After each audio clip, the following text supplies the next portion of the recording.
بسم اللہ الرحمن الرحیم۔ السلام علیکم ورحمۃ اللہ وبرکاتہ۔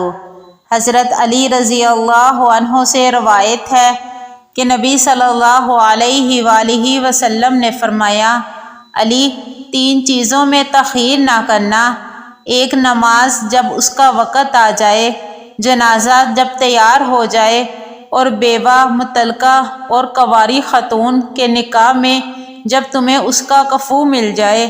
مشکوٰۃ المصابیح، حدیث نمبر 605۔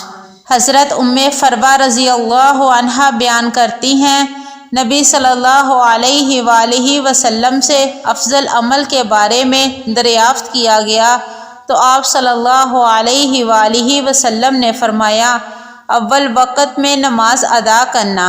مشکوٰۃ المصابیح، حدیث نمبر 607۔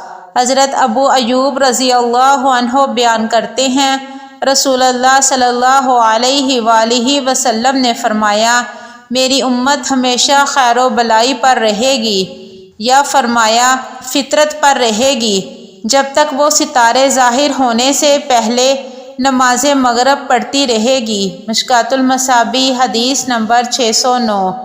حضرت معاذ بن جبل رضی اللہ عنہ بیان کرتے ہیں، رسول اللہ صلی اللہ علیہ وآلہ وسلم نے فرمایا، اس نماز یعنی عشاء کو دیر سے پڑھو، کیونکہ اس کی وجہ سے تمہیں دیگر امتوں پر فضیلت دی گئی ہے، تم سے پہلے کسی امت نے یہ نماز نہیں پڑھی۔ مشکوٰۃ المصابیح، حدیث نمبر 612۔